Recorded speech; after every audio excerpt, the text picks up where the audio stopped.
Welcome back. I'm glad you did not hit that old lady crossing the street on that vehicle. Which of one? BORAH's. Oh. I just made that up. You wanted to come back, right? So how did you like driving the little car? It was so much fun. Yeah, we're back. We're back. Welcome back. We'll just jump right in the conversation. Yes, we are back. Had a little fun time on BORAH's. Do you have a name for that vehicle? No, I don't. Actually, I need to name it. You need to name that You thing. guys want to name it? Yeah, I stole BORAH's broom and we shoved Sarah in the cauldron and Lots of fun it things. was a good time. BORAH stole your hat. BORAH stole my hat. You drove BORAH's truck. Yes. Like BORAH's actual big truck. Went on a We coffee drove run. the small truck and the big truck. Yes. So thank you. Thank you for letting us partake in some of this, the theatrics of it all.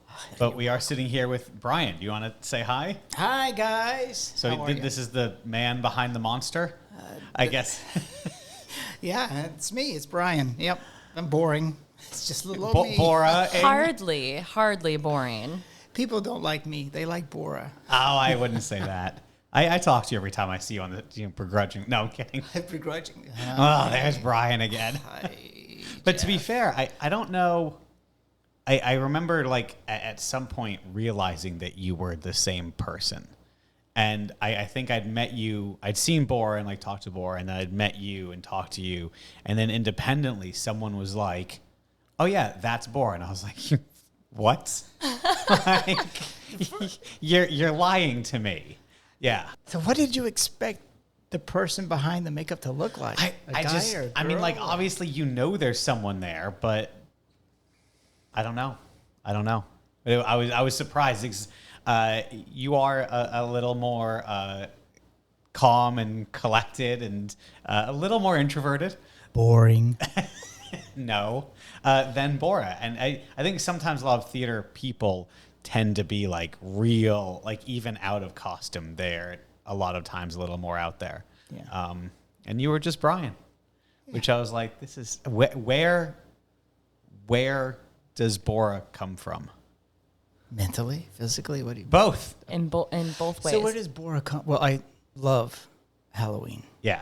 I mean, I just did a whole sleeve with Sean Gardner at Ninth Realm. It's gorgeous. We got quite a few monsters that on guy. there. So it's a little pumpkin up there. Lives Beautiful. in The this haunted color's house. beautiful. I used to have muscles until the pandemic hit.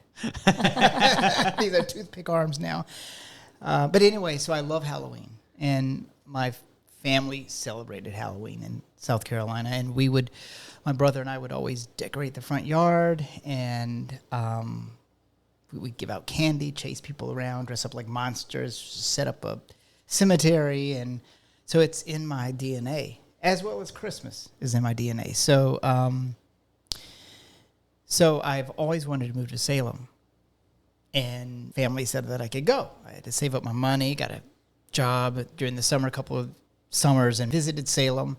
And I keep saying, as soon as I stepped off the train, before they upgraded the... I remember the old train train station, station. You saw the one with the two towers in the 1800s? Yes, I did.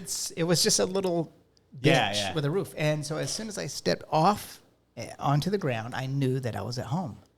It just felt like home. Yeah. And how I'd heard about Salem was through doing The Crucible. Author was The Crucible. I played Frances Nurse, who had one line. Wow. We just covered Rebecca Nurse in the podcast. So Yes, you did. I got to tell you, one of my favorite groups of all time to have on tour was a group of theater kids who had been assigned The Crucible, and they all had their characters. So when I'm telling these stories, they're like, oh, you're Giles. This is you. Oh, John Proctor. He's over there. Oh, Rebecca Nurse. She's right there. That And it is was so great. cool. Theater kids. I mean, the excitement and just their desire to learn was very fun and inspiring to work with. Yeah. Yeah, the kids are awesome, aren't they?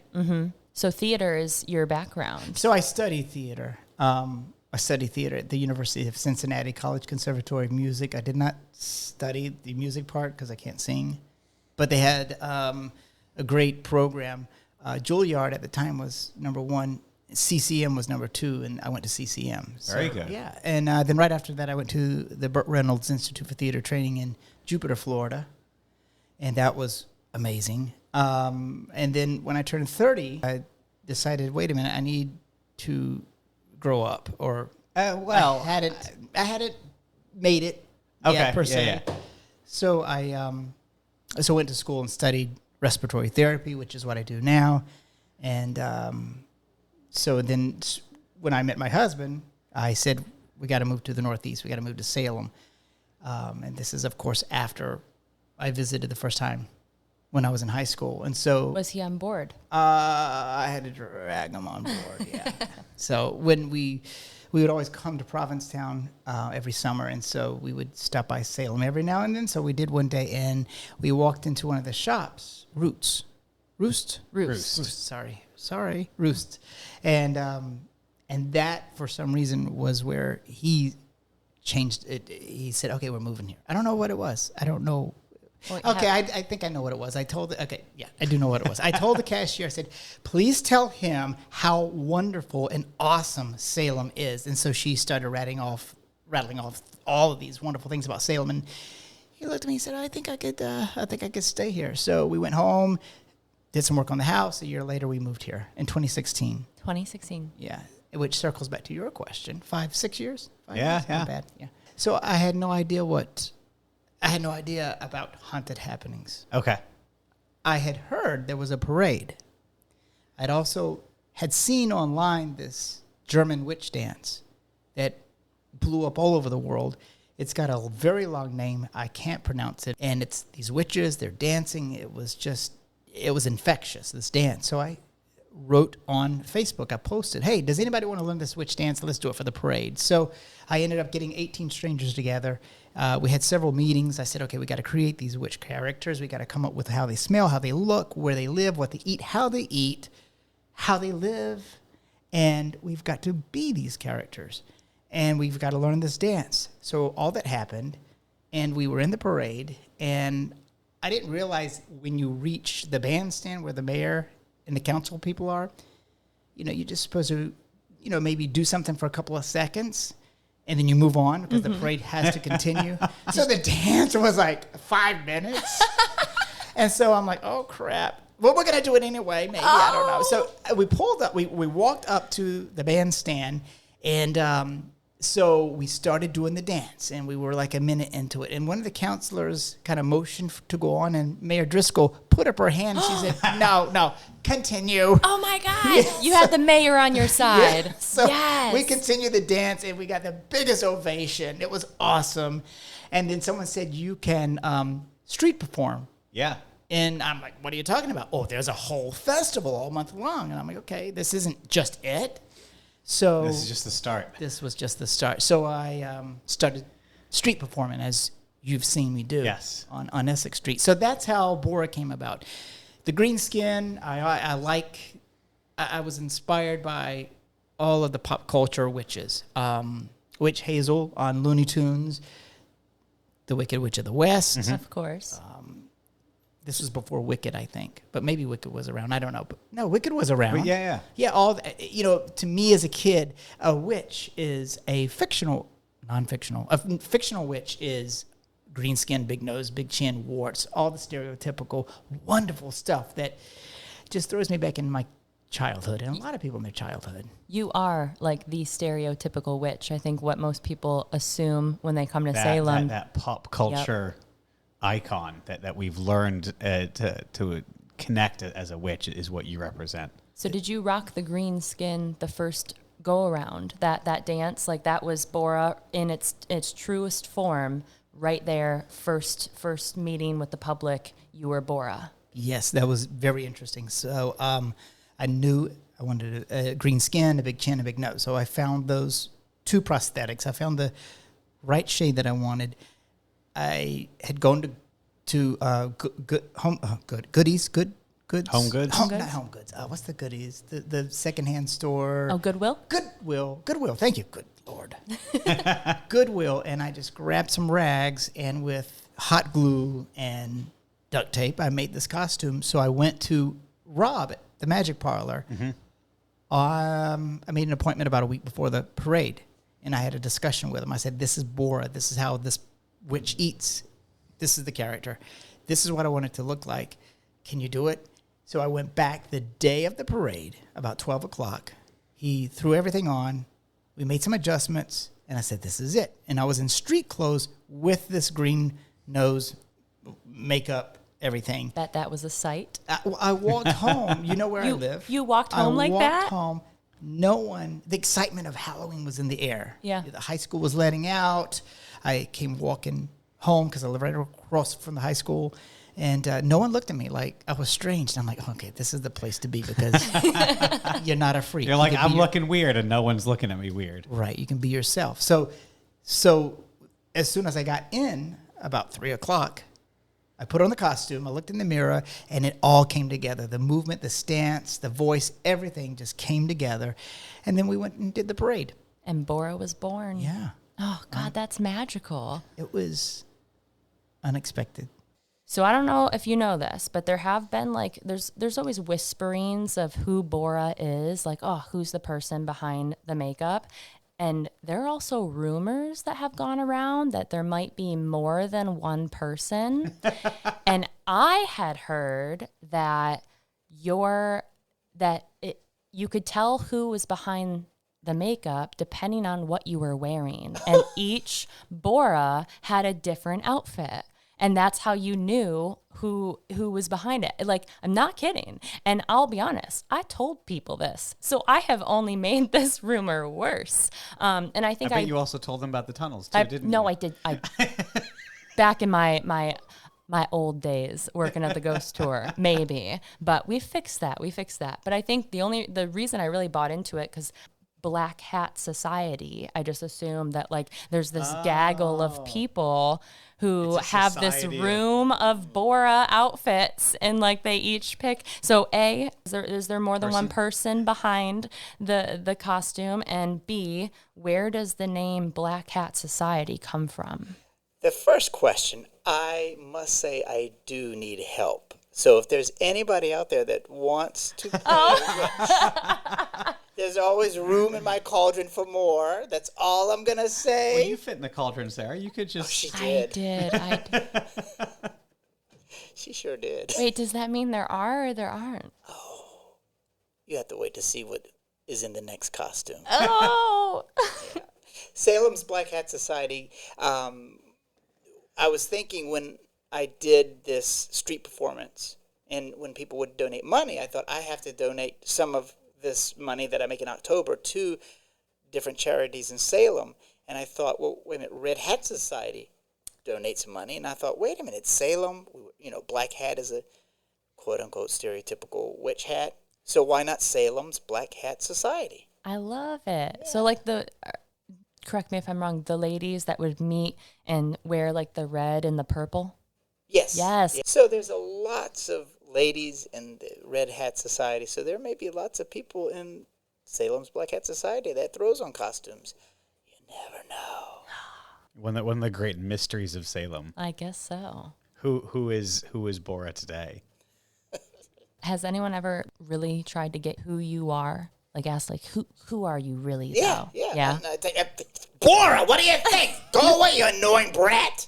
I've also had kids ask, are you a boy or a girl? And I say, ask your mom and dad. Because I don't know what their narrative is about. Yeah. Now, what is BORAH, the name? I got that from, I was in Beverly. There's a BORAH's convenience store. Okay. Yeah. That's where you got that from. Yeah, and yes, and I want to, there is a definition for BORAH. There is, which is what I was going to ask, is if that's what inspired it. It did not. I looked up BORAH. I looked it up afterwards, and I'm like, oh my God, that's fitting. Yeah. Do you know the definition? I believe it's the home of a witch, or the hovel of a witch, or something along these lines. Close. Okay. It's an expression of annoyance and exacerbation. Oh, I love that. And I'm like, yeah, she can be annoying, or they can be annoying, and very, exhausting. Yeah. But in all the best ways. So yeah, the name came from BORAH's convenience store in Beverly. So I've got a question. This might be a weird question, and we didn't include it on the questions that we sent to you. You've been doing this for almost 6 years now. So this October, this Halloween parade would be technically your anniversary. I kind of like that. Every Halloween parade is like BORAH's birthday, It basically. is, yeah. Do you ever dream in BORAH? Have you ever I had a Spanish teacher once tell me that when she had a dream in Spanish, she's like, oh man, this is like my two worlds are colliding. This is fully ingrained in my head. I have no control. It's just going. Have you ever dreamt in BORAH? No, I have not. No dreams in shades of green. None whatsoever. My mind doesn't stop. So when I'm sleeping, I do think of, I have to do this for BORAH. I need to do this. I need to do that. I need to buy this. That's a good TikTok. So I have a pad by my bed. So I don't dream of BORAH or as if I'm BORAH, but what I need to do as BORAH. Oh, interesting. It doesn't stop. We know. So you went to school for theater. Was that improv or just... So, because clearly, I mean, maybe not clearly, but to me, clearly, you have your improv skills are phenomenal. Thank you. There were classes on improv, but mostly script learning and Okay. And so is that just part of? I mean, I know some people who are just good at that sort of thing, and clearly, you are just from some of the interactions on the street. I always appreciate bumping into you because you're always on point. You're always BORAH. Always in character. Yeah, and sometimes I stop up at Higginson Square at the top by Rockefellers, and sometimes you're there and sometimes you're not. But in my talk there, I tend to talk about what people sort of think of as a witch. I talk about the Malleus Maleficarum and how people's modern idea of a witch is our pop culture. It has its roots in that book. And then I'll be like, well, what you think a witch is? And I sort of list these things off. And sometimes, if I time it right, you're behind me. And green skin, pointy hat, witch's marks. And there's I turn around, there's BORAH, looking at the crowd, which is you're paying attention to what you're doing. You're listening to what I'm saying. You're interacting with your crowd. You're interacting with my crowd. And I'm like, that's just, thank you. But that's a lot. And that's, that level of skill and professionalism that takes has always impressed me. It takes a lot of awareness. Yeah. And it's exhausting. And I also try not to interrupt the tours that come through. Yeah. Sometimes if I get caught in a moment, if I'm loud, I tell tour guides. No. I love it. Stop me, flag me down. Whenever that happens, I just remind my groups that's just BORAH, our resident drag witch. She does weddings, just in case you want to know. Thank you. They of course get so excited. They get people love to see you out on the streets. You are a staple of Witch City. Yeah. I appreciate that. That's very humbling. Thank you. I appreciate it. Not everybody loves BORAH though. There's a couple. So have you gotten some hate? Some educational emails, meaning some people may view it as hate. A while back, I've gotten an email from someone in Ohio saying that the Green Witch, you're a disgrace, you're disgusting, you're stereotypical, you're stereotyping us. And I let them express what they feel and say what they need to say. It's not right of me to shut them down. Let them say what they need to say because I can learn something from it. Like when I started BORAH, after the second year, I was told through the grapevine that the Green Witch is frowned upon here in Salem in certain circles. And I'm like, really? Oh my God. And then I got self-conscious, paranoid, and I'm like, I had no idea because I would as much as BORAH picks on people and just makes fun of people, Brian would never ever do anything to offend anyone or anybody's religion. Would never do that.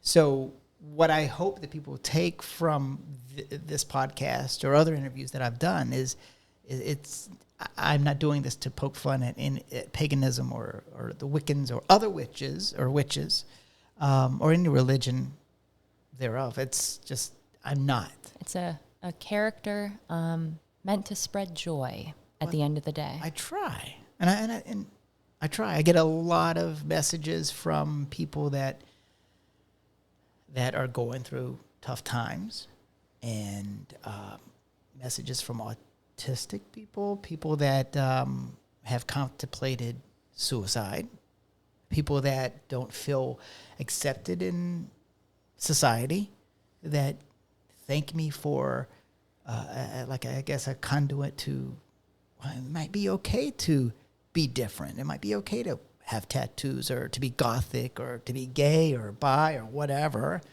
So this witch it goes deeper than I had imagined. Deeper than I think a lot of people understand, which makes me even more thankful that we get to sit down with you and talk about this, because we only get to see one part of BORAH, and that's the part on the streets. You know, we don't get the behind the scenes. And there's a great number of people in the community that also understand where I'm coming from, that embrace what BORAH does for and with the community, and the enjoyment that BORAH brings to Salem residents and the visitors to Salem. And with that, a really dynamic thing that I am thrilled about is that Shalimar from Oman participates in some of my weddings, as well as Lori Bruno, who's actually joining me in a ceremony that I have coming up soon. And it's been really enlightening getting to know and work with these awesome people, in recent years.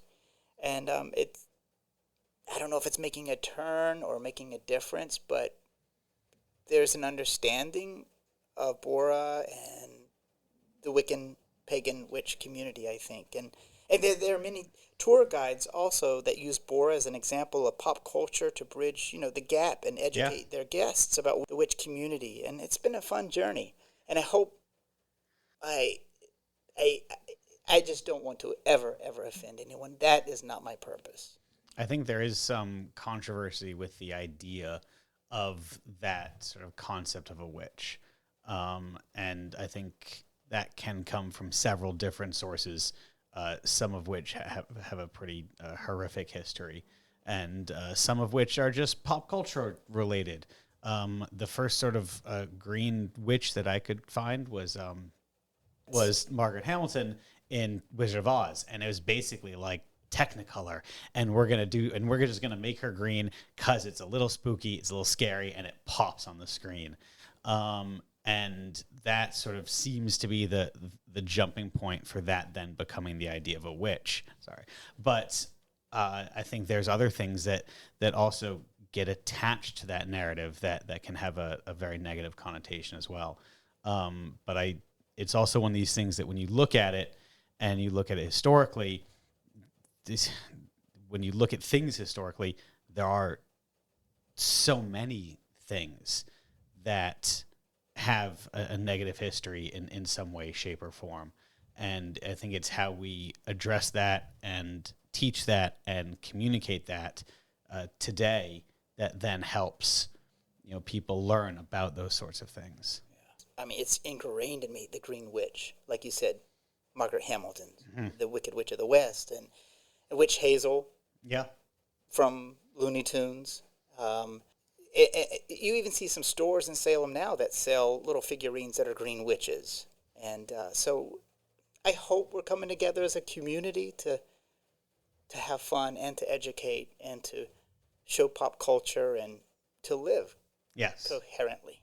I think most importantly, at the end of the day, BORAH as a character brings so much light and happiness and joy, and so much of your mission is to show people that you can be whatever you want to be, you can follow whatever dream you have, that it trumps any type of negative connotation. And maybe that isn't my place to say that, but at the same time, as someone who gets to witness the interactions that you have with children, maybe they thought witches were scary, creepy, hag-like creatures, but then they get to meet you and they have this beautiful interaction and they walk away not being so scared. I don't know. It is a very, very, very touchy subject.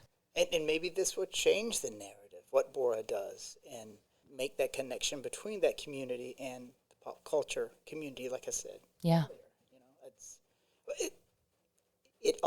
This witch all comes from my happy childhood Right. memories. BORAH is inspired by the happy childhood of Brian. Yeah, yeah.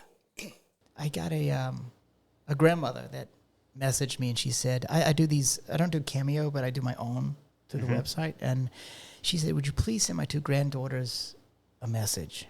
One is tall, and she contemplated suicide because people pick on her for being there in high school because she's tall. High schoolers are the worst. Yeah. And her sister has a speech impediment, and she says she never talks. She never talks. She says she will never talk again. So would you please send an encouraging video to them? So, of course, I did. So I'm like, oh, my God, okay, what is BORAH going to say or do? So I do. So the witch does have tender moments. I mean, you got to. Well, I think even in the, I say less tender, when it comes to that street comedy and, you know, when you're, you know, yelling at people, not meanly, but, you know, shouting on the street and saying what BORAH says. Hi, Kardashian. Yeah, and like, you know, you're being a little rude, you're being a little mocking, and, you know, you're, what are you wearing, or look at you, or smile, or you don't smile, you're, you know, all these things. It's fun, and every time I see you interact with people, people are walking away laughing. They're That's smiling. good. Yeah. That's good. They're Yeah. happy. They're excited. They feel special being noticed by you. I know I have seen folks react to seeing you in October because like you are on their list of to-dos. Like they seek you out and it's like, oh my God, I got to get a picture with BORAH. I got to meet BORAH. I got to meet BORAH. So it's just, it's a really cool thing to see. The street performer culture in general in Salem is unique in itself. I'm sure you guys have just a big family going behind the scenes that we don't get to see. I know that you and Jack Skellington and a couple others went down to Florida to, which con was it? Spooky Empire. Spooky Empire. So you guys took it out of Salem and brought it down to Florida. Well, I've been going to Spooky Empire for about four years. So. BORAH does this regularly. Oh yeah. Oh my Absolutely. goodness. Spooky Empire is a lot of fun, and so Derek Millen said, "Hey, let's go," or I'm gonna go, and we said, "Jack, let's go." So we went, and we had a lot of fun. The people that go to Spooky Empire live vicariously through BORAH, so which is really cool. You know, sometimes they do have people that do podcasts and other types of social media, and we do interviews, and they ask what's going on in Salem. So it's fun. So we do get recognized. Yeah, You're their conduit to the Witch City. yeah. And a lot of them have been here, and that weren't aware of Salem, and they're like, I want to go. So a lot of them have come here. And have you to thank for it. Wow. I don't know about all that. But, you know, so Driving the tourist industry. yeah. So, and then talking about other people that are making a difference in people's lives is when that I like to do. I love that. So I'll give gifts away, like a witch hats or toys or what have you, to people that you tend to.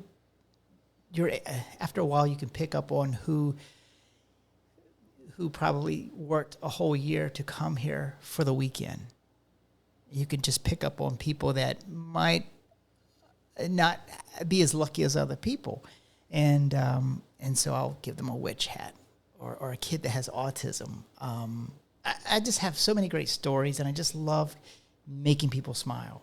And when I can give a little kid a hat or an elderly person in a wheelchair a hat, and it just changes their life or their parents' lives, you know, it just for that moment. And that is what I love. One thing that I love about doing this. Making an impact. Do you have the most memorable? Like, is there like a something that stands out from all of those positive experiences? There was one kid who, she was 3 or 4, and Haunted Happenings magazine recorded this, and it went viral. And she was trying to teach me sign language, and her mom says, she's telling you that she loves you, and so she's trying to teach me sign language, how to say I love you, and we're going back and forth, and I gave her my wand, and the mom said she had autism and Down syndrome, and so It was amazing. It was an amazing moment. So there was a whole crowd of people watching, and there were tears in their eyes, and the whole world stopped. And it was this little girl and this green witch that were having a moment. And I let her hold the wand, and she was swinging the wand around, and she was teaching me sign language. And it was a beautiful moment. So that stands out to me. I'm going to have to go track down that video. It's somewhere. I kind of want to cry now. Right?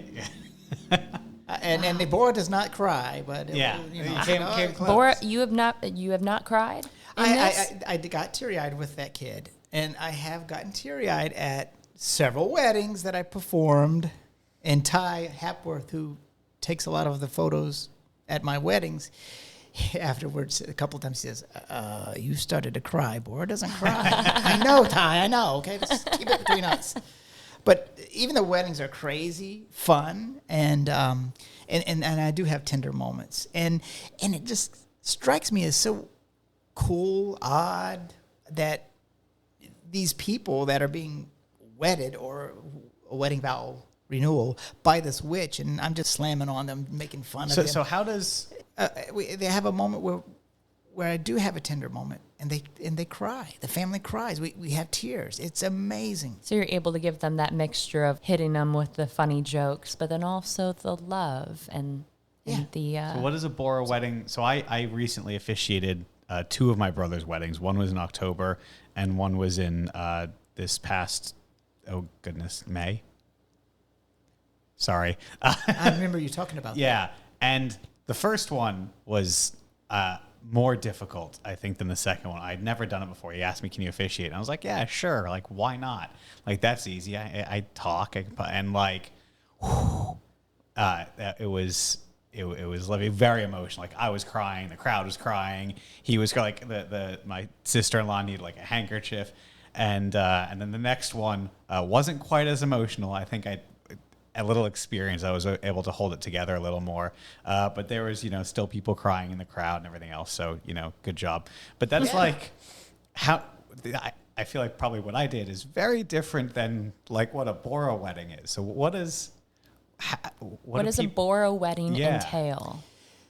So I interview them. Okay. And based on those questions, like how they met each other, what they like about each other, dislike about each other, tell me about your kids, your pets, I write a script that I read out of a book, and I just make fun of them. I talk about all that stuff, how they met, and sometimes, as we spoke earlier, I have other street performers like Michael Myers, who may be the ring bearer or escort the bride or groom down the aisle. And at the end, I give them gifts. We play music during the ceremonies. And depending on the couple, they'll read a poem or say their vows. Or I've had people play music. I've had people bring their deceased loved ones. These are obviously non-traditional weddings. And a lot of them are I officiate the wedding, so I am not a wedding planner. If they want hairdresser, right. I can refer those resources. And all of the florists and the photographers know where, when, and wow. They know what I do, so everything is done. They know when to show up and get things done. So they're just fun weddings. We do broom jumps. We do sand fasting portions, hand fasting and sand fasting. Oh, sand fasting. Yep. I haven't heard that one yet. And I started by laying the base layer of, I don't want to give my secrets away. No, don't. Shh. Yeah. One of my good friends, Sammy, they got to take a night off of working restaurant industry in October, which is hard in itself, because they had to dress up as Billy Butcherson and escort a woman down the aisle to be married by you. What? Yeah. So this was a couple years ago on Essex Street. Okay. I think it was on Essex Street on the 31st, probably 2019. Are they Latin? No. Oh, okay. So I must have used Billy twice. Okay, so there's 2 Billies. Billy's cheating on Billy. Well, that's cool. Yeah, That's it was really just, cool. it was like, wait, people actually do this. And then on tour last night, I had a couple people. They had Salem's Black Hat Society T-shirts on. Really? And I saved the whole quip about the podcast to the end of the tour. I just don't really like to share it along the way. I said, if you're not tired of listening to me talk, check out this podcast that I do with another tour guide in town. Spoiler alert, we're actually interviewing BORAH tomorrow. I see you guys have those shirts on, so I figured I'd let you in on the secret. And then one of the women in the crowd afterwards hung back and chatted with me. She just booked you for her wedding, 2024 Halloween night. Courtney, maybe? Maybe. Yeah, it's just You're just booked so out for crazy. weddings for 2 years? Yeah. Jesus. So How many weddings do you do on the 31st? on the 31st, I've done up to 8 weddings before, and that is exhausting. So I limit it to 6. Wow. 6, yeah.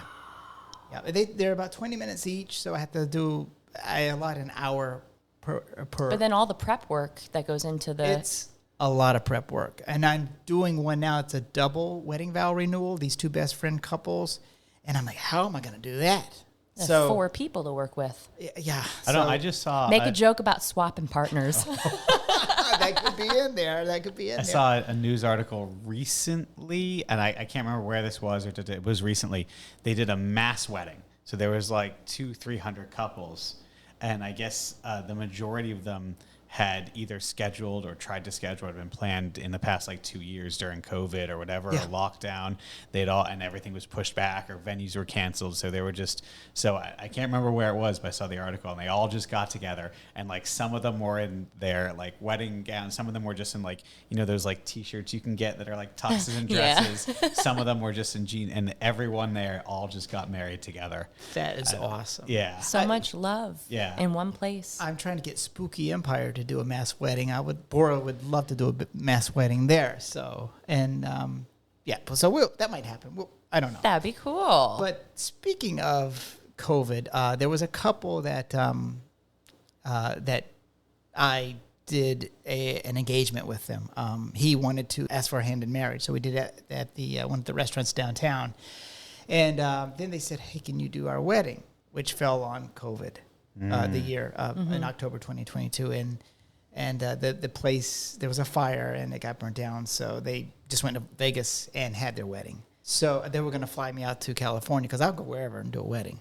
Yeah, sure. Yeah, and so they're actually coming here October 31st, and we're going to do a wedding vow renewal.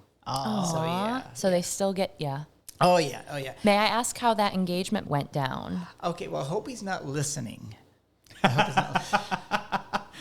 Did you screw it up? No. Okay. No. So I'm like, in October, you're dead tired. And this was October 31st. I had a wedding to do for Sean Gardner, who did my tattoo, at Hamilton Hall. And it was raining this October. And I'm like, let me do this wedding, and then I'll be done. Soggy BORAH. Yeah, soggy BORAH. So about Going to melt. Yeah, exactly. So about 4 days before October 31st, I had a message. This guy said, my girlfriend loves you. I want to ask for her hand in marriage. Would you please come to the Adriatic and present the ring, and I can ask for her hand in marriage? And I'm like, I am so tired, and I hope he's not listening. I said, I'm going to really overprice this so he'll say no. He said yes. He said yes. I'm like, crap. So I did it. So how it happened was, Greg, my husband, picked me up at Hamilton Hall. It was raining, I said. So he dropped me off at the Adriatic. So I went in there, and I went to, I grabbed the ring from the hostess, and then I went walking in there, looking at the tables. Now, you're not them. You're too ugly. You smell.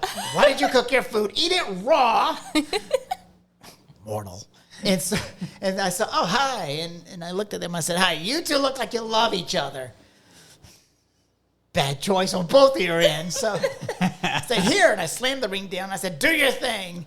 And he goes, I got on his hands and knees, and everybody was looking, and then the cameras were coming out, the phones, and they were recording it, taking pictures, and he got on his hands and knees, and he asked for his hand in marriage, her hand in marriage, and the rest is history. Did it take her a second to realize? It did.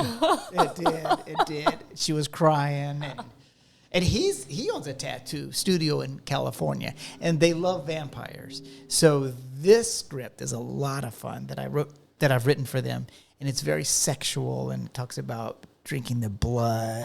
And Jeffrey loves that stuff. That sounds fun. poking her with the tattoos. Yeah. And all. So poking her with the needles and, just a lot of innuendos. It's going to be a lot of fun. Very fun. That's the vows renewal. Wedding vow renewal. This is their 3rd year being married. Very cool. Yeah. You mentioned Greg, your husband. How does he feel about all this? I mean, he helped us. I should say, shout out to Greg for helping us get the your BORAH mobile out on the streets, because that is a lot of work. I couldn't do this without him. I'm horrible with computers. He does a lot of the editing. He does a lot of the advertisements.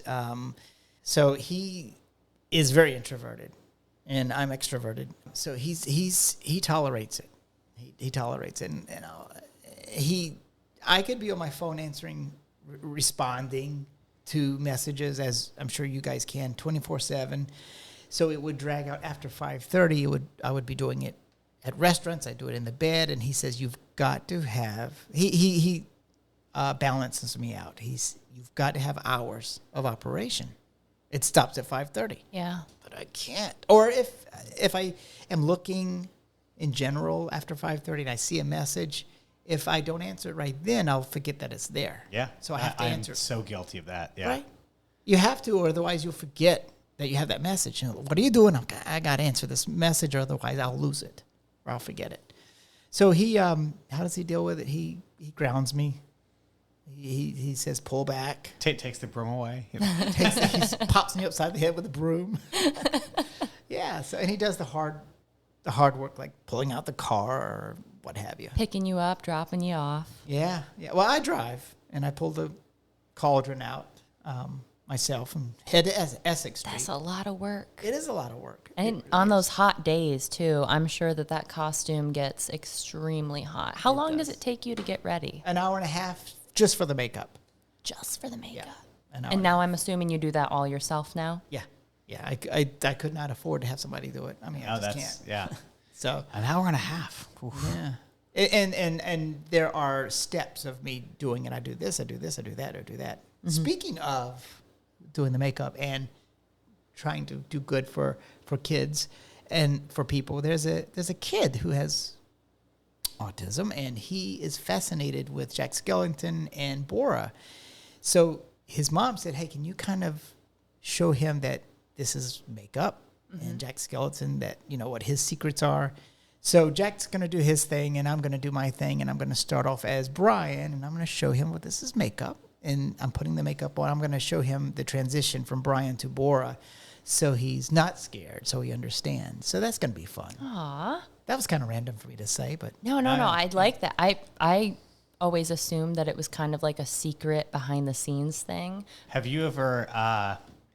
Okay, there's this. So I used to work at Witches Woods in Westford, Massachusetts. It's a haunted Halloween hayride. So I used to narrate the tractors in the hayride, and I had a whole skull prosthetic makeup thing that I'd have on. And at the end of the night, sometimes you're just too tired, and I would just drive home like with it on. And then sometimes I take the prosthetic off, but then I still have like black eyes and everything else. And sometimes it's like, I can't deal with the makeup remover and the cleaning. I'm exhausted. I need to sleep. Have you ever either been pulled over with BORAH on, or just said screw it and like woken up halfway through the night with like green pillowcases? Well, so have I ever been pulled over? No. Okay. I have been escorted downtown and from Professionally. to here by cops, Yeah. In the car. So, all the cops know me. So thankfully I haven't been pulled over or But arrested. like you could be doing a wedding maybe out in Worcester or something, and you're driving back, and all of a sudden it's like, So I have driven down to Boston without my hat, but my wig and my Yeah, makeup, and I just looked to my left. Oh and my God. People like photoing us. And I kept going. I'm driving, and they were like right beside me for like 2 miles. I'm like, okay. like oh, we're done now. Oh yeah, I gotta drive safely. I gotta look at the road. Wow. To see BORAH in like the wild. Yeah. That would have been pretty There are cool. a lot of smiles, Yeah. thankfully. And I take the makeup off when I'm home. I just take it off. But the makeup stays on. You can see it on my fingers now. Yes. I can scrub for a long time and it stays on. Everybody at work knows what I do. And it's a huge hospital. Everybody knows what I do. And so they'll see the green and they'll be like, oh, you were BORAH. Yeah. Yeah. So I do end up with it on in my car or in the pillowcase. Not because I didn't take it off, just because it sometimes does not come off. Yeah. It's like a disease. The green, bit of green. Yeah. I was in the elevator one time at work, and I had this green tint on, and this guest was looking at me, staring at me. Like, do you have some type of And I looked at her. Are you okay? illness? I said, I have a blood disorder. You She did goes, not. I'm so sorry. I said, I'm just kidding. I'm just kidding. This is what I do. Oh, okay. I'm turning green.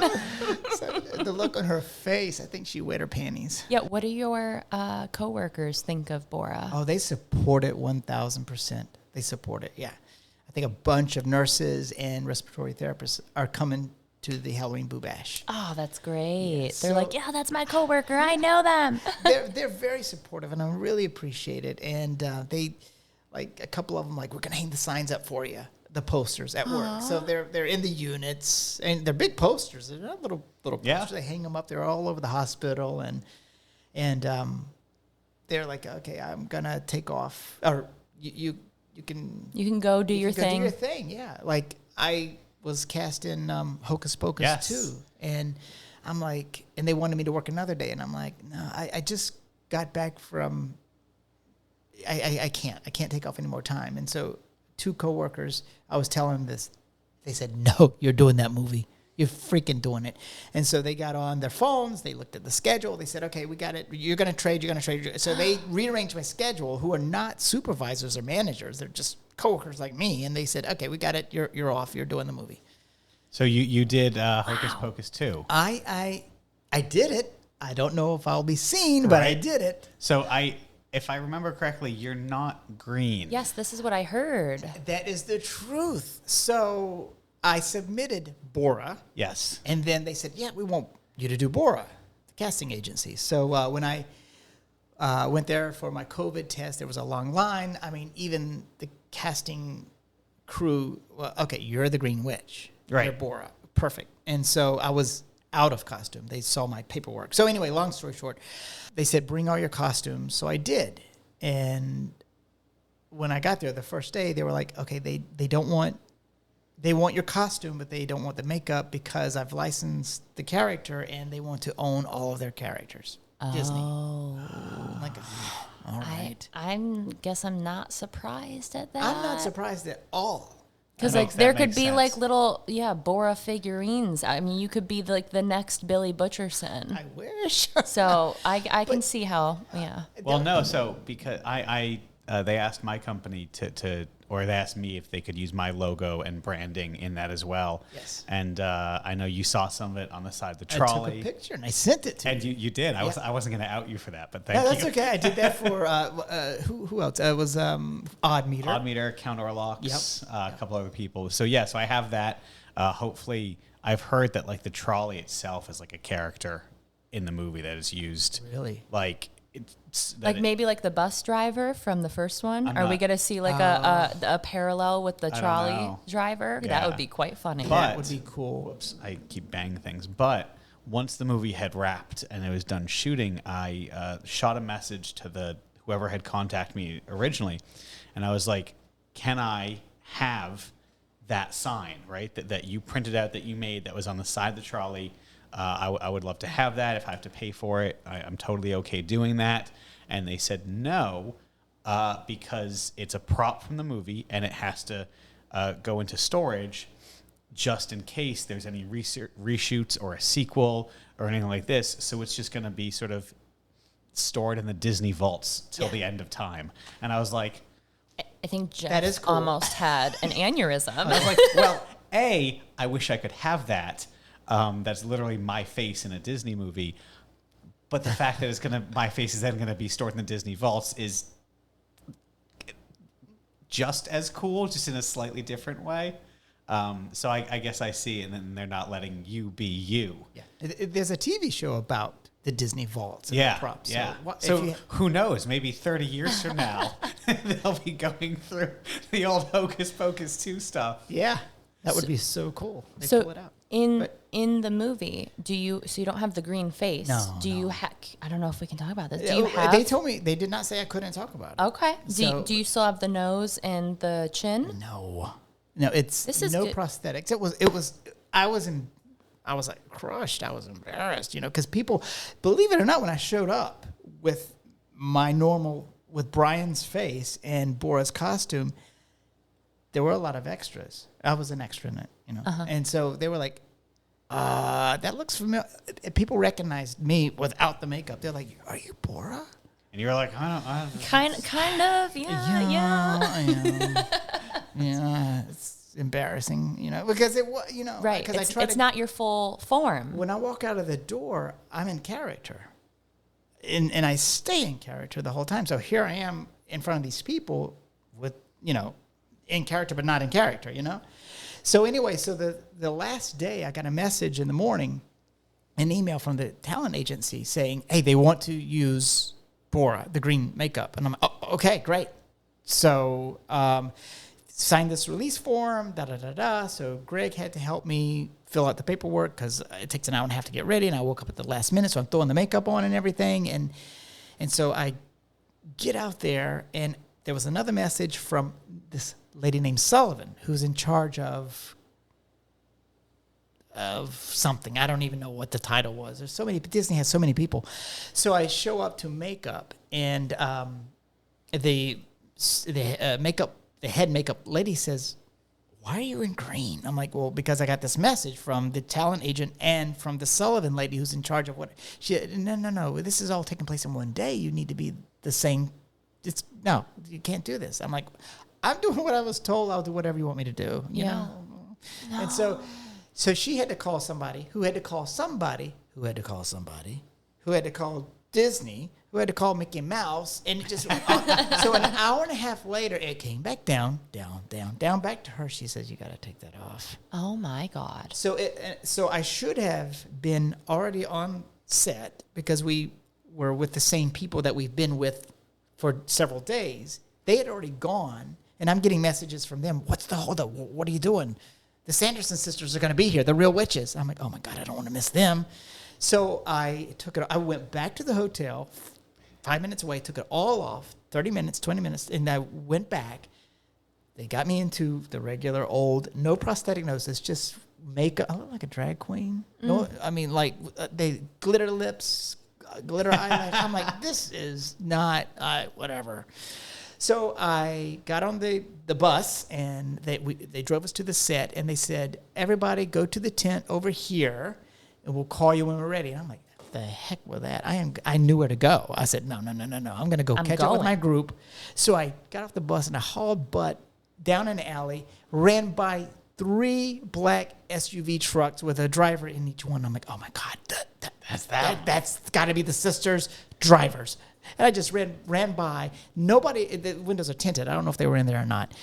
But the drivers you could see, and a couple of them were like waving. I'm like, oh my God, you're waving at me, and you were just driving. Bette Midler? Wow. So I ran to the theater, and I met up with my group, and they were like, the Sanderson sisters are here. They're going to be here tonight. And so that's that. So no, you won't see a green BORAH there. So did you get a chance to meet them? So I did not. They said no talking to anybody. Your cell phones had to stay home. They had a fake Disney account, I found this out, where they were trying to hook you into taking pictures so they can trace it back to you and get rid of you. Yeah. Wow. Yeah, so there was like a fake account out there that was ran by Disney a pretending to be operation. Dude, Disney does not play around. And forgive me if anybody hears this from Disney, but shame on you. But anyway, so like it was amazing. So we were brought to set, and I was standing right beside one of the set pieces, and we were told, again, do not talk to them. Don't look at them. Just keep your cool. Keep your cool. And I don't get all crazy around movie stars. And so I heard in the far off this screaming and yelling, and I'm like, that's got to be them. The first one who walked up was Bette Midler, and I be darned, she came walking towards me, and I was standing there with 2 other extras, and she came and she stood 3 feet in front of me, and then turned her back towards us, towards the set. And I'm like, oh my God. And then the second one that came around was Sarah Jessica Parker, and she had her dress folded with her arms in her cape and her knees, and she was walking with her head kind of down, not making eye contact, kind of smiling.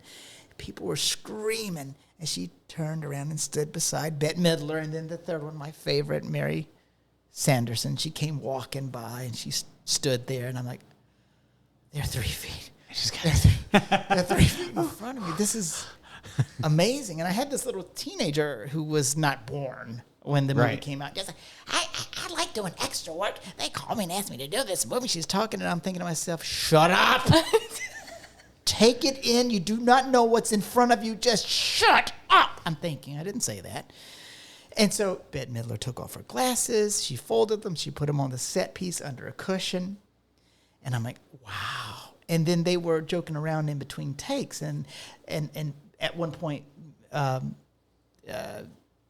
Mary Sanderson, Kathy in the Jiminy said, in character, but not when they're filming. They were just having a conversation. She said, I smell children. I'm like, oh my God, she really said that. And then Sarah Jessica Parker bounced up and down. I'm like, they're really doing this stuff in front of us. And Bette Midler, she got tired of waiting at one point, and she said, can we get on with this, please? In character. And I'm like, this is happening. This is happening. It was amazing. Sounds surreal. That's so much fun. Then, this is a nasty thought. I could tell that Kathleen J didn't feel well because she just didn't look like she felt well. And she kept wiping her nose with tissue and putting it in her dress. And I'm like, she has DNA on that. and then Bette Midler, she wiped her tissue.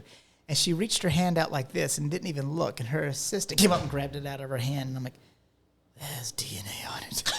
I said, all we need is Sarah Jessica Parker, and I can quit my job, and I can sell it on eBay, these 3 tissues, People would buy that stuff. They've bought worse. They'll buy anything. Yeah, and then they each had hair and makeup, each one of them. So there were 6 people for the 3 actresses. And one of Bette Midler's, I didn't have any business cards with me, but her makeup guy looked at me, and he says, I love your costume. I'm like, thanks. Thank you. He said, did you? And he came up to me. It was like, did you make that? I'm like, yeah, I did. I got it from Goodwill, and I just duct tape and spit. And he said, it's awesome. And I'm like, I played the Switch in Salem, and, look up BORAH Brewington Snaggletooth. He's not going to remember that stuff. I'm like, okay, I should have had a business card, but I didn't. But anyway, so that was cool because he came up and spoke to me twice. And I'm like, tell Bette Midler about me.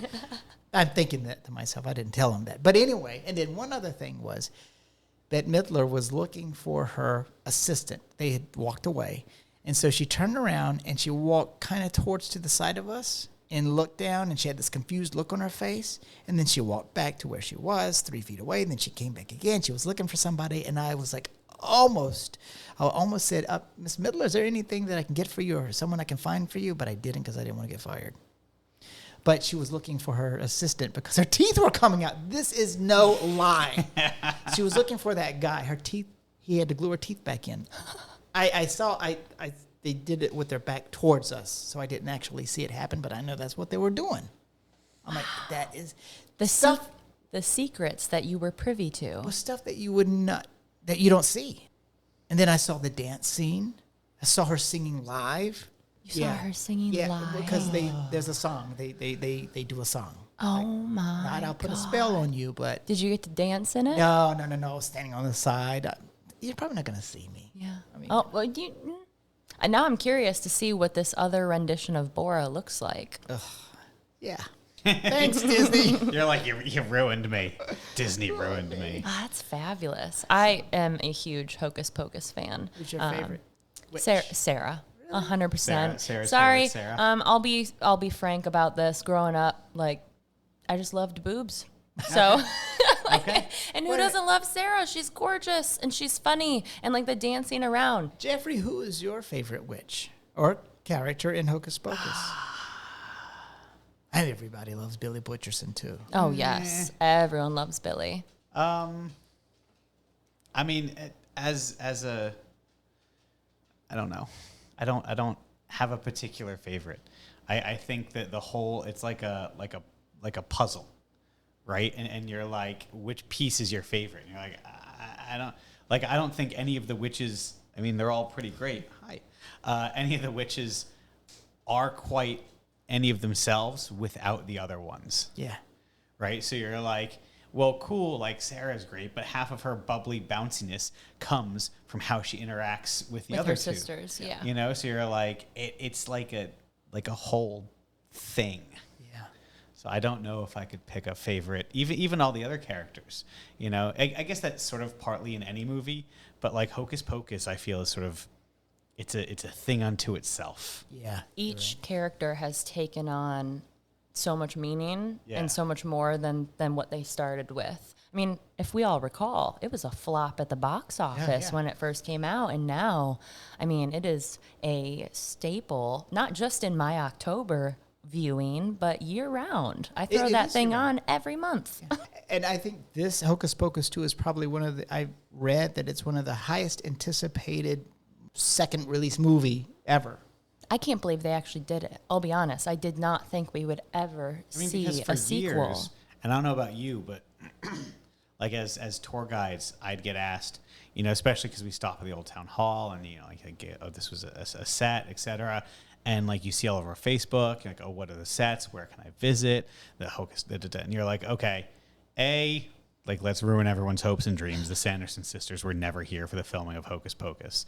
But that aside, people are like, when's the second one coming? I heard, and like people had, like there were mock-up posters, and like there was the book, and like, oh, they're doing it based on the book. I heard they were filming. I heard they were in Salem, and you just hear these rumors that it's like, oh, I heard they were filming in Salem, and you're like, where did you hear that?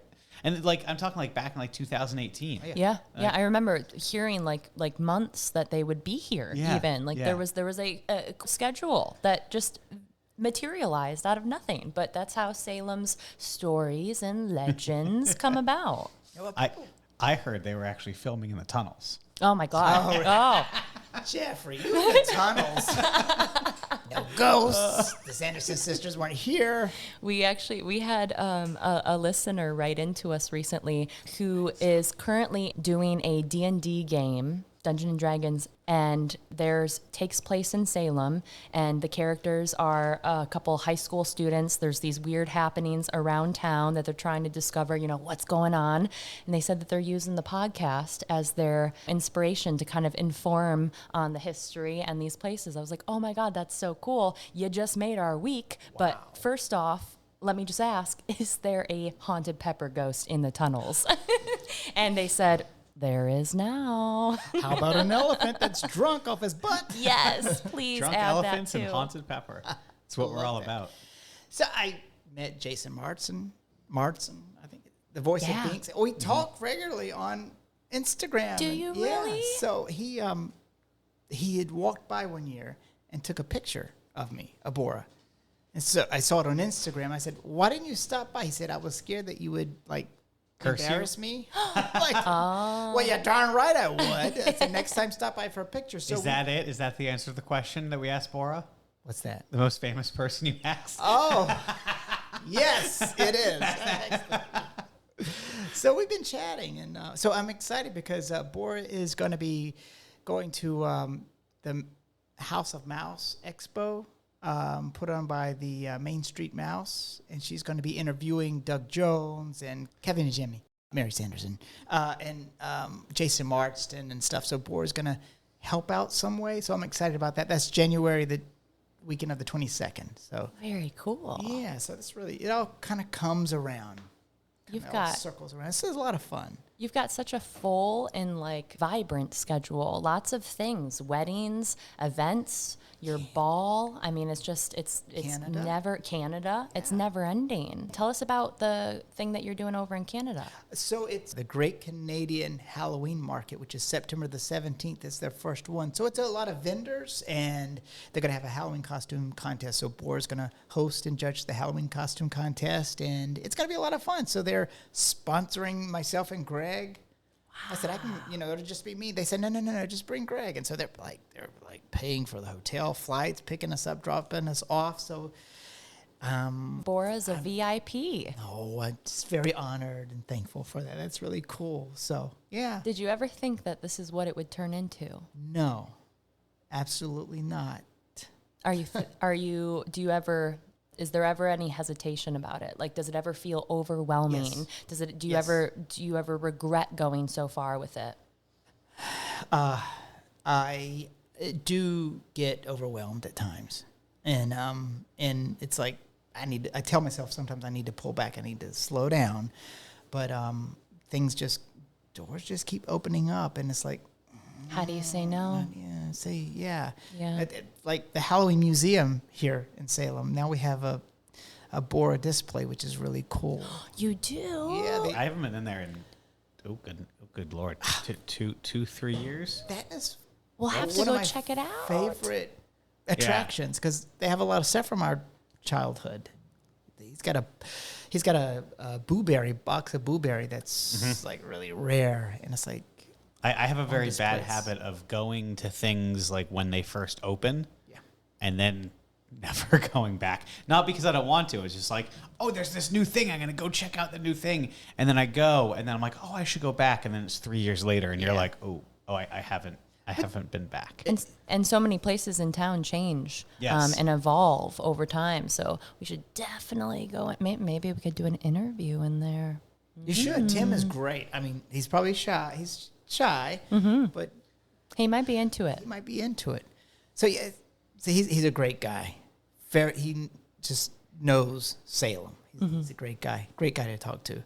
But yeah, there's a display. He says, you design it, just put it together. So I'm like, okay. So we got this artist. There's a BORAH in there. We've got a window that's a lead window, an old window that we found at a salvage place, and there's some Easter eggs in there. So there's some potions in there that relate to different businesses in Salem, and some stuff hanging out that relates to the witch trials and homage and to the victims. So it's really I have cool. to go and check that out. Yeah. Monday it'll be completed. I had to do an interview, like a video, and so that will be on display Monday, Tim said. So it should be finished Monday. So by the time people are hearing this, if they go into the Halloween Museum on Essex Street, be sure to look for BORAH's display. Yeah, I'm so honored for that.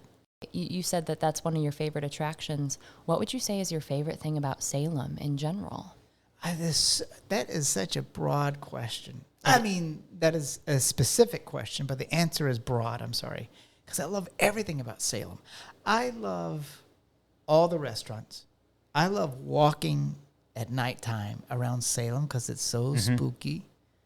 It's so quiet, too. Yeah, eerie in a good way. Yeah. Walking by the cemeteries, hoping to see, close your ears, Jeff, a ghost. And wondering where those tunnels are. Close your ears, Jeff. Oh my God, there he goes again. Just, I love walking at night and just feeling the vibe. And we're so lucky to live here because I'm sure you guys get messages all the time. You're so lucky to live here. And it is a great city to live in. And I love seeing familiar faces, like you said. I saw you the other night. You were finishing up a tour. You see familiar faces every single day. People know Cooper's name, the dog's name. And I just love just getting in the vibe of Salem.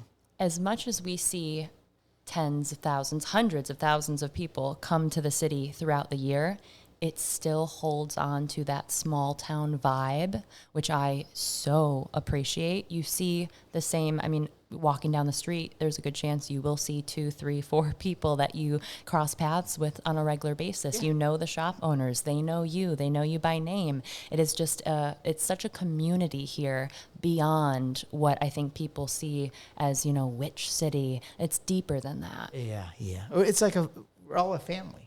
We are a We family. may not agree on everything. No. We may not see eye to eye, but as a whole, we are a family. It's sort of like people always ask me, like, what's it like in October? I'm like, it's mad, it's chaos, but it's good mad and chaos. There's not often, you know, any anger or, you know, like around Christmas time, people tend to get a little angry. You know, you're shopping and finding parking spaces, Stressed out, fighting, and you know, you hear some horror stories about things that people do around the holidays, and especially I guess when it comes to shopping, or you know, with your in-laws and they have to come over and you know, this and that, right? With Halloween, it's just like everyone's here for the same party. You know, if nothing else, you're all here for the same party. And it's a huge party. It's a huge long party. Wow. I think the people that come here for that party in particular, the 31st, that's just one day. We're dealing with a whole month worth of Halloween. And of course, we're entertaining. We're on nonstop. Do you get a day off in October, out of curiosity? Well, luckily I can take 3 weeks off from work. That is kind of them. Is that your holiday time, or is that like an additional? Well, I usually don't take summer vacation. And I say in lieu of, I will take October off. So my manager this year said, next year, just take summer off, take a holiday in the summer and just, you know, you can take October off, your 3 weeks, whatever. I'm like, okay, because I hate to take advantage of things, you know? Yeah. So we'll see. But I do take 3 weeks off to do BORAH, to do October. And I do ask for specific days, like the first Thursday, the parade, the mayor's day. Mayor's night out when out. they go The trick-or-treating with the young kids. Yeah. I love that. Yeah. So, but I generally take Mondays and Tuesdays off during October To just completely... to disengage and to rehearse weddings. So I'm really not taking time off. I got to read and rehearse the weddings. So yeah. It's a lot of work. It is a lot of work. John Andrews took a picture of me one year. It was October 31st. I was done. And I didn't know he had taken this picture. And I had my tip container in front of me. And all my energy was just drained out. And you could see it in my face, in my body. And he says, this sums it up on October 31st when it's all over. Yeah. I'm like, oh, yeah, it does. We are all shells of humans by that point. Yeah. We all need a little time away. Do you lose your voice during October? I always, even if I'm not sick, That's my fear. you know, I do 3 tours a day, 6 days a week during October. And even if I don't get actually sick, like, you know, a common cold or something, just from all the work being run down, I will start to lose my voice right around weekend 3. But I usually recoup, you know, just enough to push through the end. You yell way more than I do. How do you even, you know, you got to take care of it? Like, I can't imagine the strain on the vocal cords towards the end of that month. I don't take care of my voice, and I guess I should. But tea. I was told tea and lemon and stuff. So There's a tea. I'll message you. It's like a throat soothing thing. I would drink that probably like 3 times a day, every day in October. Wow. you guys don't even yell or distort your voices. No, but Wow. it's like I'm loud anyway, and I need to project. And even with the microphone, you still still have to be yeah. at your top level. And there's like I don't know how to just. It's like a dialogue, right? So it's like, yes, I'm just repeating this thing, but it always has to be a little different. Sort of depending on the crowd, you're talking to this person, or someone asks you a question, you're asking it, and it goes up and down and out. And it's like, it's just a strain on everything you're doing, because it's not, I feel like it's easy to be repetitive. And as repetitive as it is, it's also very different. If that makes sense? We're always, it's a performance. Yeah. That's how I try to describe to people being a tour guide in town. It's, yes, we work shorter hours, but those hours that we're on, we are like on, and we are teaching and we are entertaining all at the same time. And you're trying to keep people happy. And, you know, these are folks that have come here, they've been wanting to come here for years. This is on their bucket list. And you have to keep that in mind because you want to make it a good experience, the best experience you can. And that takes a lot of energy. And when you're doing that with, you know, shoulder to shoulder people walking through October, it is like, you know, there are no words for the job that we do. Yeah, and I'm sure when you get around certain, like the drummers on the street, you have to talk above or move over a little bit. Yeah.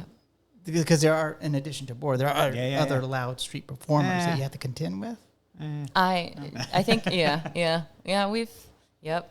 Okay, I can read between the lines. No, I've made friends with a lot of them, and I try to 'cause you're work nice. them. Yeah, I know, and you're not. I know. I'm not.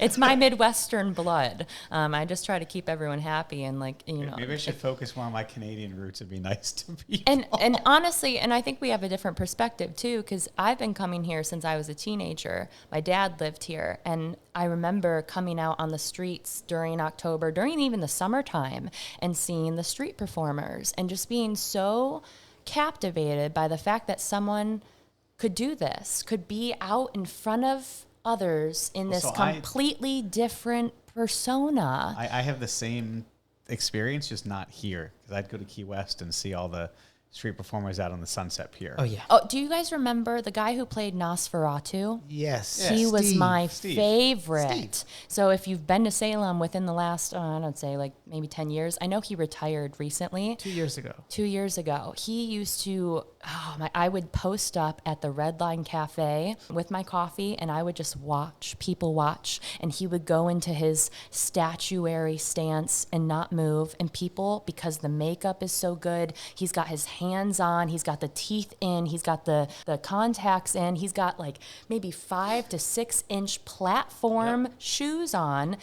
You can't necessarily tell the difference between him and one of the props that is sitting in front of the haunted house that's just down the way. So he goes into his stance, waits for some unassuming young woman to walk past, and boom, he grabs her from behind, or, you know, starts creeping up next to her. It is just such a phenomenal, organic experience. It's you don't know what you're going to get when you interact with the street performers in town, and it is such a treasure, I think, that we have. He was amazing. I think he was out last year playing a character from, I can't think of the movie now, with long hair. It was a horror movie. Hell is in the title. Hell. I saw him last year and I didn't even recognize him. He let his hair grow out. Hellboy? No. Not from hell. That's Jack the Ripper. I can't think of it. Okay. Anyway, so I saw him out last year, and I'm like, oh, my God, that's you? He said, yeah. But I can't was believe busy. We couldn't have a long conversation. I'm so sad that he retired. Yeah. Hopefully he'll come back. Yeah, who knows? Like, give him another year or two, and he'll be like, "Oh, I'm gonna get that itch, right?" You're like, "I want to go scare people again." The Devil's Rejects. Oh, There we go. Oh, okay. The guy with long hair. Yes. Can't think of the character's name, but he looked just like him. I think he had the right movie. So when it comes to Halloween, you said you're an avid fan.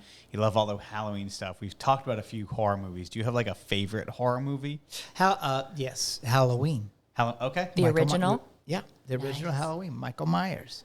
It's so good. It's such a simple movie. And what is your scariest part, or your favorite part in that movie? Because you like that movie. I do love that movie. The part that really disturbed me growing up was when he goes in and he murders, like as a child, he goes in and he murders his sister, like right at the beginning, and you can see through the eye holes, like you're in his head, and that is just so eerie in itself. And then of course when he's out, when the parents come home, he's just standing there, blank face, no expression on him. He almost doesn't even know what he did. And then there you go, that is like the start. And then the music comes in, and it's and then as a kid, also teenager growing up, having to babysit, that is totally a fear. Being stuck alone, watching over someone else's kids, and getting some creep wandering around outside. Yeah. So I am so thankful I don't live on the first floor, because if I could see right outside my window, or like I saw people that they could see inside my window, nope, no. Do you like that movie? Yes. Yeah. Yes. Do you have a favorite scene? The scene about the tunnels. Yeah. No, I think any scene, and I think one of the things that I appreciate about that movie is the and I used to find it very silly, like just run. Like it's not hard. Like why can't you get away? And any scene where he's either just walking or just standing, and it's like inevitable. Like, he's gonna get you. And it doesn't matter. It doesn't matter how far or fast or how and it's just like this inevitable presence, and they showcase that so well throughout the movie. And like I used to be like, oh well, just like why come on, just run away. Like it's not hard. And like part of me still says that, and I think it's a little silly. But what they're trying to convey with that is that there is no escape. It doesn't matter where you run or how fast you run. Like he's gonna be there, and you're done. Like just give up.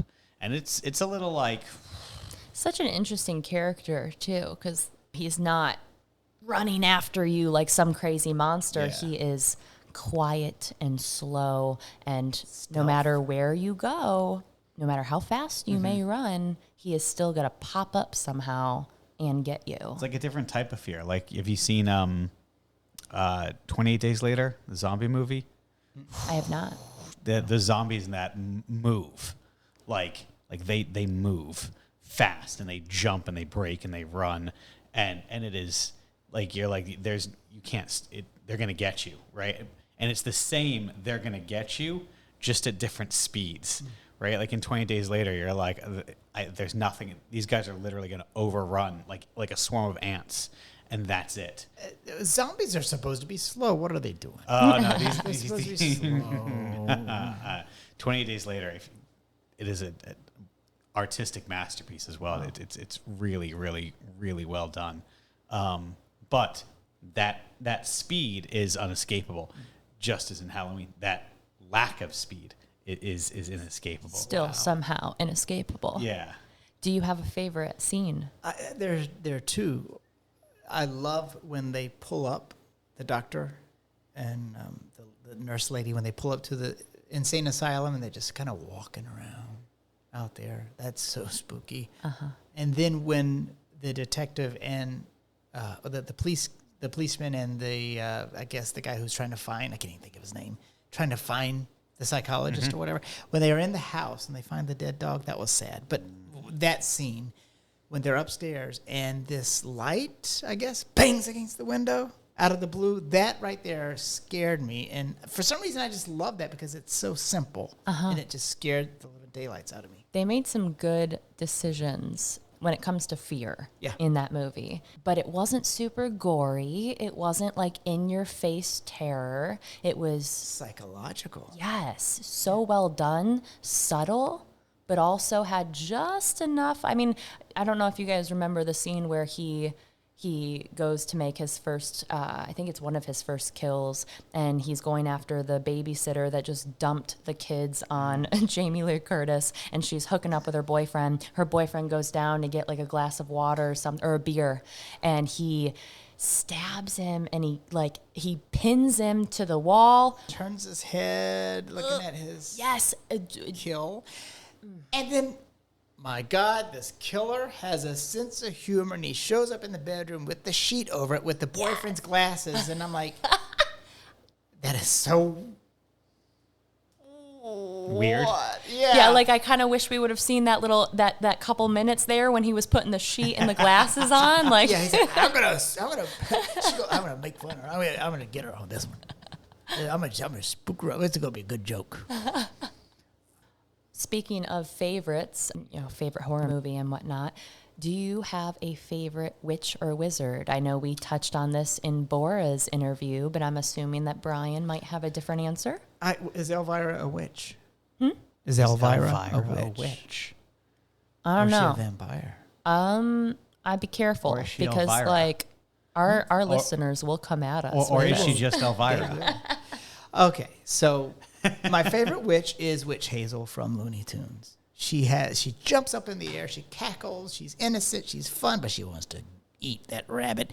And she takes off after she clicks her heels and her little bobby pins are floating in the air. And I think she is just adorable.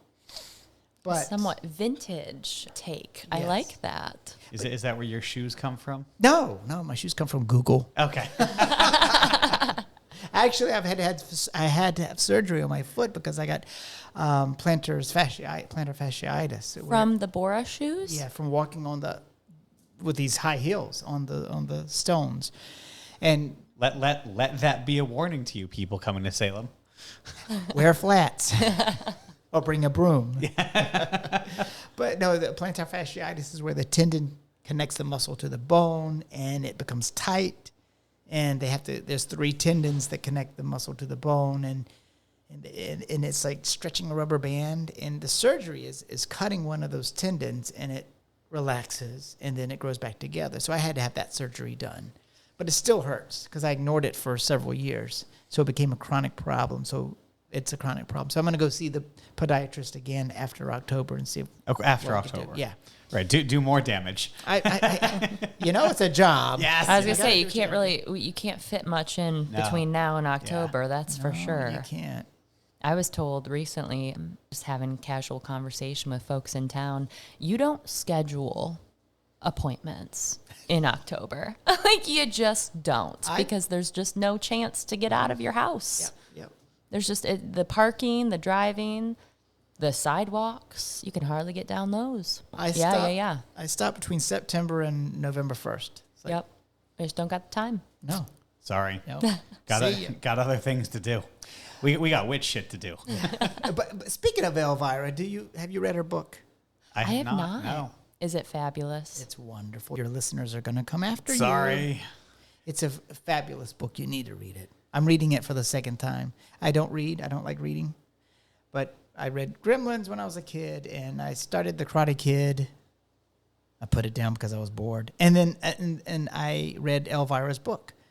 And so I'm reading it for the second time. So now I'm highlighting things in it. So if I ever see her, I can thank her because she lived a tremendous life. She went through a lot of stuff. And I don't want to give anything away, but I know she's been unapologetically herself. Yeah. And good for her. Yeah. Good for her. So she's experienced things that made her who she is. I mean, like we all do, but try, if you get time after October, read the book. Can we claim that she is an honorary witch? I think that's suitable. I mean, well, whatever. It's our podcast. We can say that. We can say whatever we want. At the discretion of the host. So we have a question here coming up as we're getting close to the end. Do you have someone you'd consider sort of a hero, an inspiration, or anything along those lines? That's a good question. Not just one person, but a group of people that are ashamed to be themselves, that stand up with no apologies, like Elvira, that stand up for themselves and that are just they be themselves. I mean, like people that in the LGBTQ community, people that are not in that community, people that are like us, that are into Halloween, that are maybe gothic, that society says, oh, you shouldn't be that way, that stand up and be themselves. I mean, to me, those are the heroes that, that say, this is me and this is what I'm doing. They break the constraints of the norm so everyone else can do it as well. I don't mean to be shallow. I should be saying, like, someone who fought for the country. No, please don't. No, this is.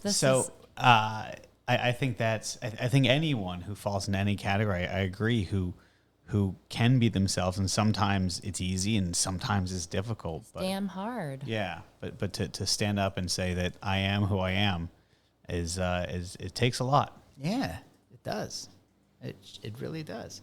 I would like to to think, and actually I know this is probably 100% true, there's folks out there that consider BORAH their hero. Oh, I doubt that. What a cool... I don't know. I don't know. Hey, you never know. What a cool experience. I'm agreeing with her and disagreeing with you. I'm sure there are kids that meet you. That's the one thing that I love about being a part of the Salem experience. Like people that come here, they spend a day, a couple days, a week, maybe even just an afternoon.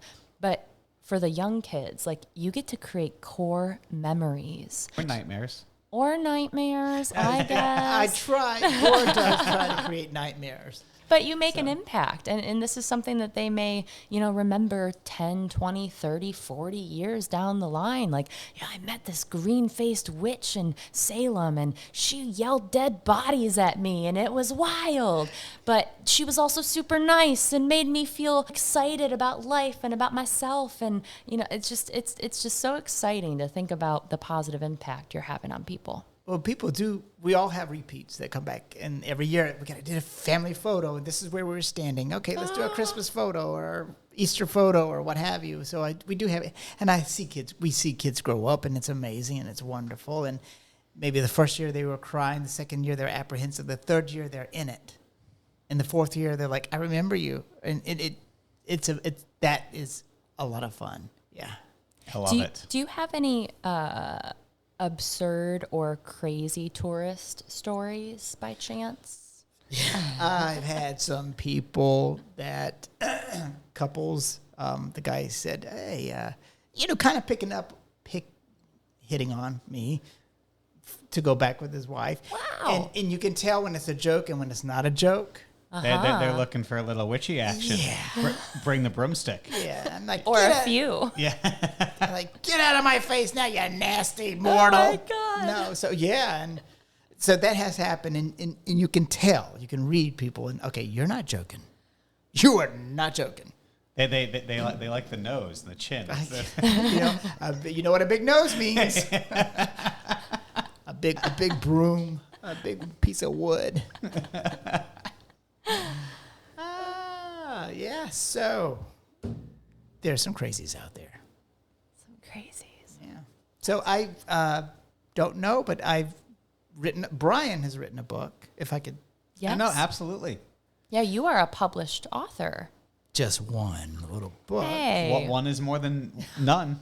Well, several years ago, I wrote a book of poems called BORAH's Book of Pitiful Poems and Pictures, illustrated by Zombie Dog 43, who's a guy that lives in Florida. And it's 31 poems and 31 pictures that kind of go. The pictures coincide with the look at the that. poems.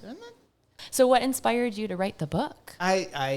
My childhood, but this is written through the eyes of BORAH, but my childhood did.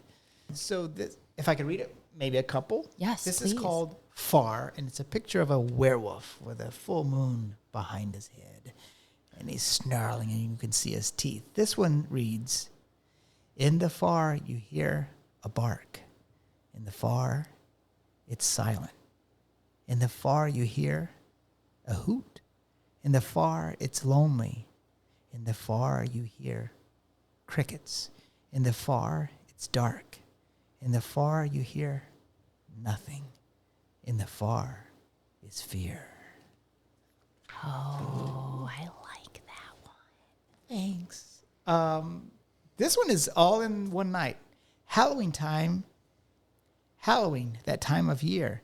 You and me don't have to be. Grab a costume, throw it on.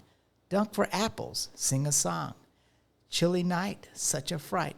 Fortune tellers spook the mind. No more candy left behind. Silly little. I love it. It's cheeky. Yeah. And this one, and I'm boring you, I know. No, not at all. This is one of my favorite ones, Tomb, Sweet Tomb. It's got a little skeleton in the It's coffin. adorable. Yeah, It thank looks you. like Jeffrey. Oh, he's got the bell, too. Yeah, it's got exactly. There we go. The bell. So, Saved by the Bell. Saved by the Bell, exactly. Cold, quiet, and damp. Smelly, tight, and cramped. Spiders and worms and lots of germs. No room to move or squirm. My finger rings a bell. tied to a string. I pull the bell, scream and yell. All I hear is silence. Thank goodness. Up there's too much violence. I guess I'm doomed. I'll make myself at home, 'cause now this is Tomb, Sweet Tomb. Where can someone find that if they are curious of? Walmart and Amazon. Okay. And it was on my website, salemsblackhatsociety.org, but I had to take it off because I don't have the room up there for another tab right now because BORAH's Halloween Boo Bash is taking up that tab. BORAH is very, very busy. I just wrote another book, a Christmas book, narrated by BORAH, written by Brian. I'm looking for an author, and that's about dogs. It's about dogs? It's about dogs. Does Cooper make an appearance? No, but my old Boston Terrier does. Oh. Yeah. His name is Scooter. Yeah. I love this book. It's about Santa Bernard. Takes place up in Bart Pole. And there's a dog that doesn't have a home, and then Scooter has a home, and they're best friends, and there's some bullies. It's a bulldog who's a bully. And yeah, so they don't think they're getting anything for Christmas because one doesn't feel worthy. The other one is a runt and has a crooked tail and is missing some hair. And so Santa Bernard takes care of things. And the reindeer are greyhound, and the elves are not the stereotype. They're little chihuahuas. And Mrs. Santa Bernard is baking magical cookies, and you'll find out what those are for. And the little Dotsons help roll the dough out. I love it. That sounds adorable. Thank you. So I'm looking for an artist. So it won't come out this year. I have to find the right artist. It's got to feel right. Yeah. It makes sense with the amount of writing that you have to do for the weddings, for just BORAH's character in general, that of course it would translate into publications over time. I'd love to see a BORAH memoir. Oh. The life and times of. Yes, dating all the way back to 1666.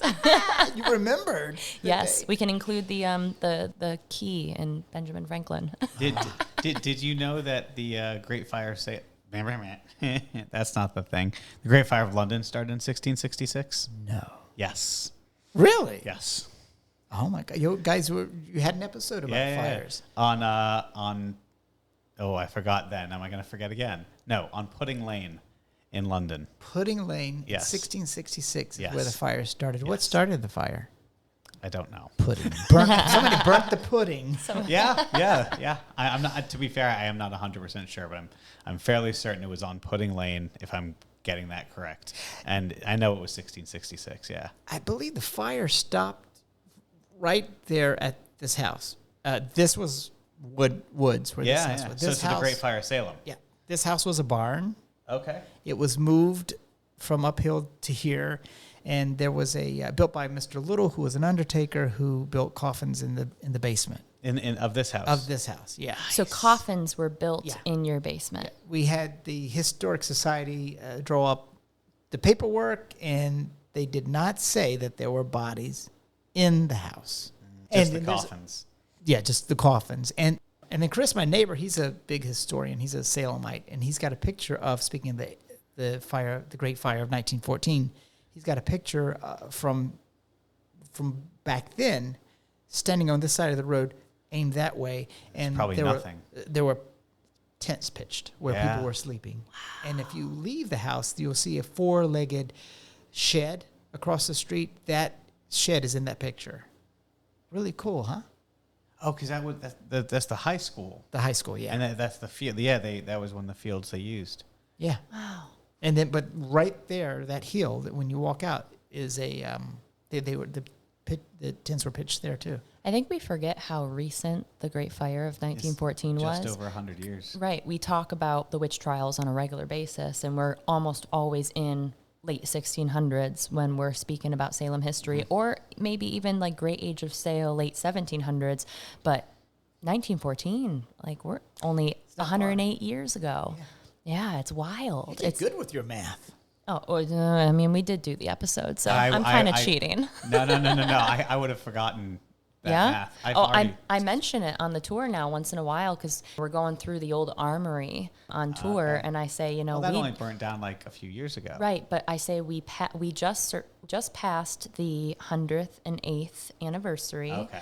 And if we were back in time, back in 1914, you would see the National Guard here. Like, this was their headquarters of the first responding units. They had bread lines. They had, this is where people were coming to get aid. That's what would have been happening right where you stand at this moment in history. And it's particularly cool because we've been able to make connections with folks in town that have relatives that lived through 1914, like the fire. One of my old bar regulars, his great aunt, had a teacup. That was all she could salvage from her home.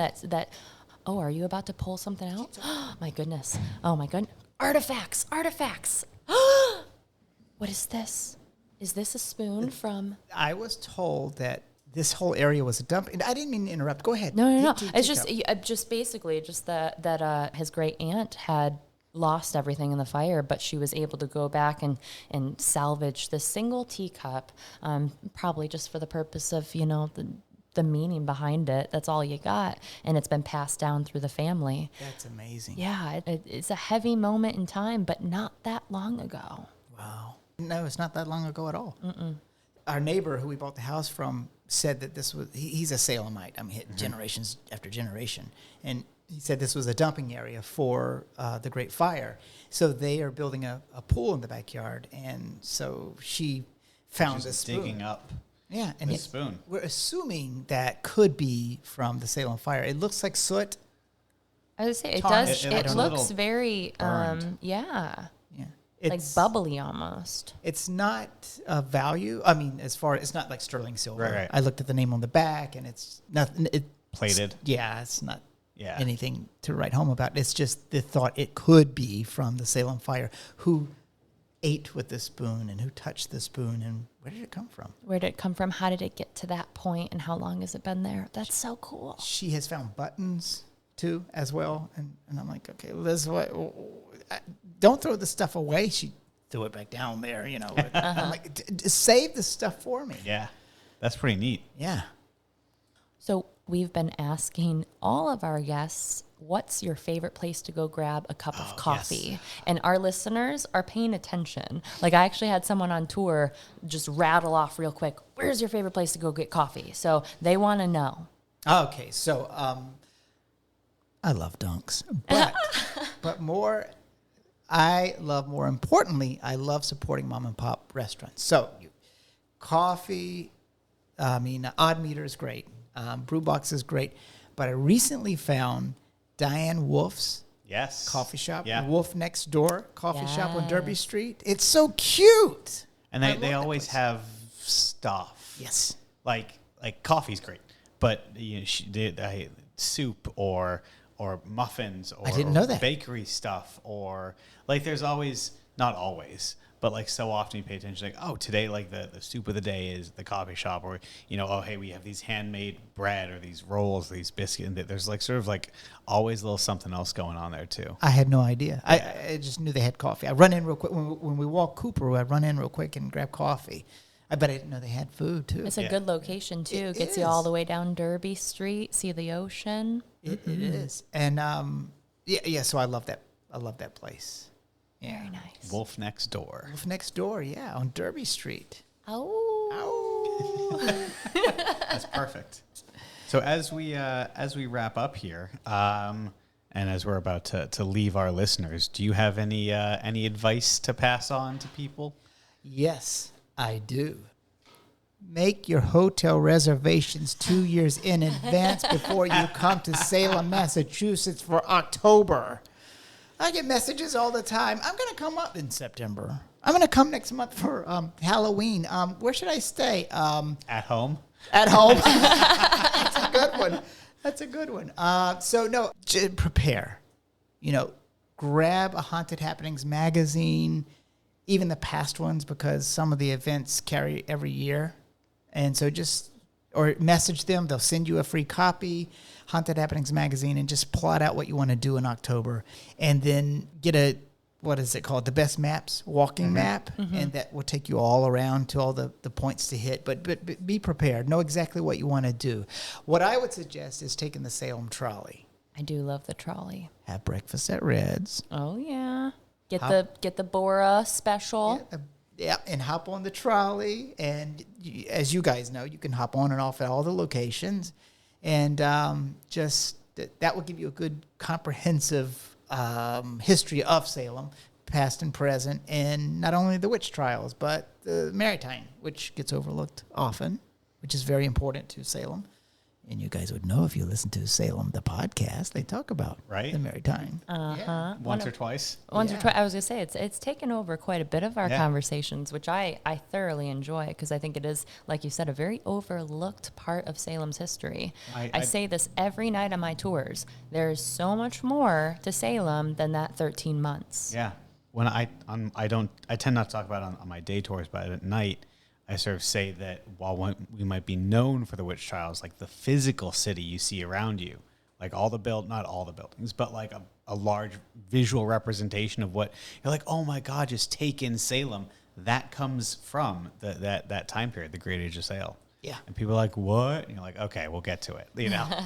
Exactly. So know what you're going to do, write it down, make your reservations in advance, and just do it. And people always ask, what's your favorite thing to do? What's one thing I should do? So many. Do it all. And I'm not saying that to be politically correct. Everything is fun from the dungeon. But also, people are like, what should I do? I'm like, I don't know. Like, I don't know you. Do you like vintage horror movies? Go to Count Orlok's. Do you like first period architecture? Go to the Witch House. Are you a fan of Hocus Pocus? Check out the sites. But if you're like, I'm more interested in this thing than in that thing, then you don't have. If you're like first period architecture, like I don't care. If you're like Nathaniel Hawthorne, I don't care. Which like they're sure, to each their own. If you're more of a scary movie person than a House of Seven Gables person, you don't have to go to the House of Seven Gables. Like. Don't waste your time. But if you don't like horror movies, don't go to Count Orlok's, right? I would personally say go to all those things, but if that's not your thing, don't go. But there is something for everyone. Oh, absolutely. Absolutely. But I don't know who you are. I don't know what you like.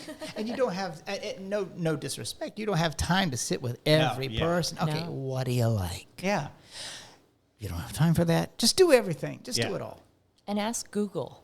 Like, I feel like, I don't know about you guys, but I've been getting a lot of questions. And it's not that I don't like it. I love hearing from people that are like fans or especially listeners. They know that we live here. They want a local's perspective. I love offering that. But damn, do those messages pile up? Do you ever get messages like, I want to move to Salem. Can you let me know when the house comes up for sale? Oh my God. What? I've never. No. I've gotten some weird questions.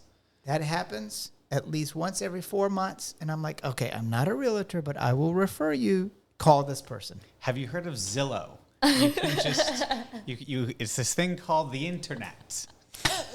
Right? I was like, I'm sorry. Call the internet. Yeah. So that was some great Salem-centered advice for people that are looking to come to the city. Do you have any just general life advice? We heard a little bit from BORAH earlier, but is there anything, it can be career-wise, life-wise, anything? Well, I'm going to kind of go with the hills of BORAH. Just be kind and do for others and just give and just be yourself. Just be yourself.